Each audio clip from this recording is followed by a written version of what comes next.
হযরত সাওবান রাদিয়াল্লাহু তাআলা আনহু থেকে বর্ণিত হাদিস।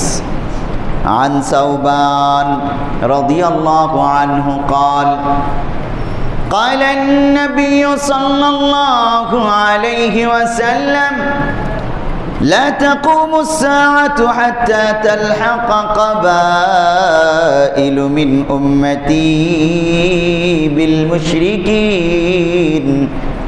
وحتى يعبدوا الأوثان وإنه سيكون في أمتي 30 كذابون। হযরত সাওবান রাদিয়াল্লাহু তাআলা আনহু থেকে বর্ণিত, প্যারা নবী সাল্লাল্লাহু আলাইহি ওয়াসাল্লাম কিয়ামতের আলামত, শেষ যুগে ঘটবে যে আলামতগুলো বর্ণনা দিতে গিয়ে বলছেন, লা তাকুমুস সাআতু হাত্তা তালহাকা কাবাইলু মিন উম্মতি বিল মুশরিকিন। ততক্ষণ পর্যন্ত কিয়ামত সংগঠিত হবে না যতক্ষণ না আমার উম্মতের একটি দল মুশরিকদের অন্তর্ভুক্ত হয়ে যাবে, মুশরিকদের ভিতরে প্রবেশ করবে, মুশরিকদের সাথেই আত্মীয়তার বন্ধন, মুশরিকদের সাথেই হৃদ্যতা, মুশরিকদের ভিতরেই বসবাস না করবে।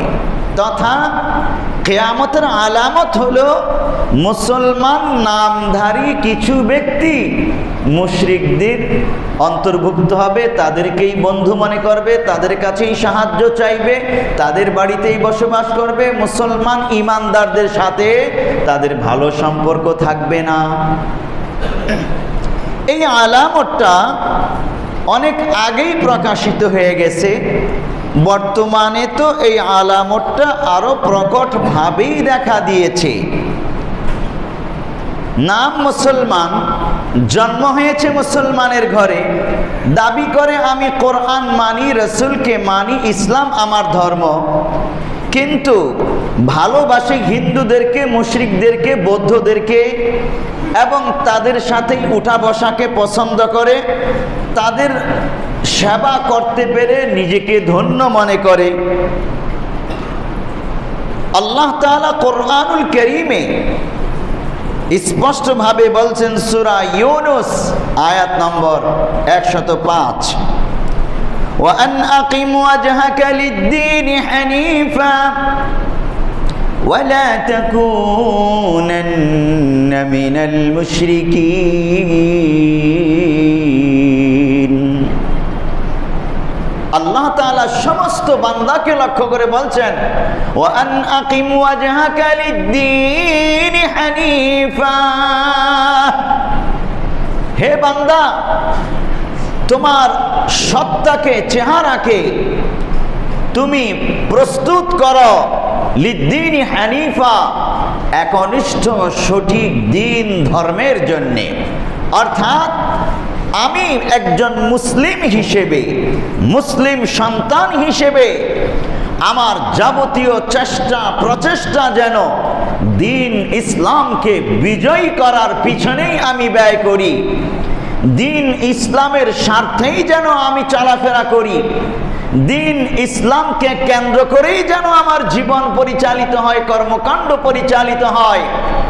আমার দ্বারা যেন দিন ইসলাম, মুসলমানদের কোনো অপমান না হয়, আল্লাহ তাআলা আদেশ করেছেন আমাকে, আপনাকে, আন আকিম ওয়াজহাকা লিদ্দীনি হানিফা। এরপর বলছেন, ওয়ালা তাকুনান্না মিনাল মুশরিকিন, এবং মুশরিকদের অন্তর্ভুক্ত হইও না।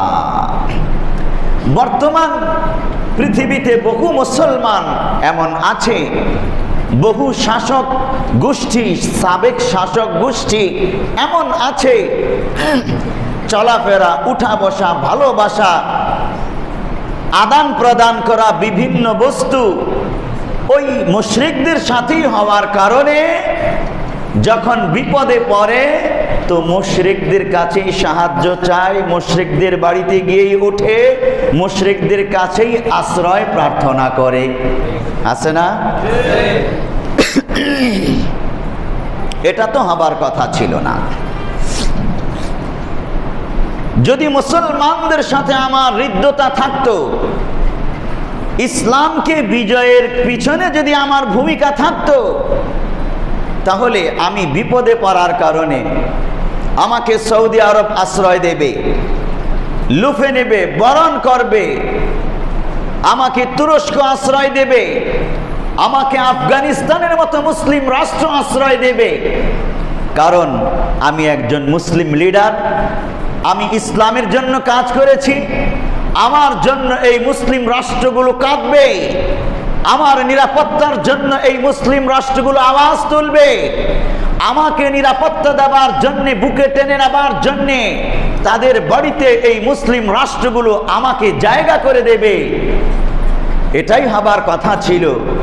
আল্লাহ তাআলা সূরা ইউনূসে যা বলেছেন, ওয়া আন আকিম ওয়াজহাকা লিদ-দীনি হানিফা, তুমি দ্বীন ইসলামকে বিজয় করার জন্য তোমাকে প্রস্তুত করো, তোমার প্রচেষ্টা দ্বীন ইসলামকে বিজয়ের জন্যই করো। ওয়ালা তাকুনান্না মিনাল মুশরিকিন, তুমি মুশরিকদের অন্তর্ভুক্ত হয়ে যেও না। কিন্তু আজ আমরা অনেক মুসলিম লিডার বলতে ইসলামী লিডার না, মুসলিম নামধারী লিডার, আজকে মুশরিক রাষ্ট্র ভারতবর্ষে গিয়ে আশ্রয় নিতে দেখা যায়, কোন মুসলিম রাষ্ট্রে আশ্রয় নেওয়ার সাহসই তারা করে না। কত বড় ব্যর্থতা এটা! এটা কত বড় হতভাগা হওয়ার লক্ষণ!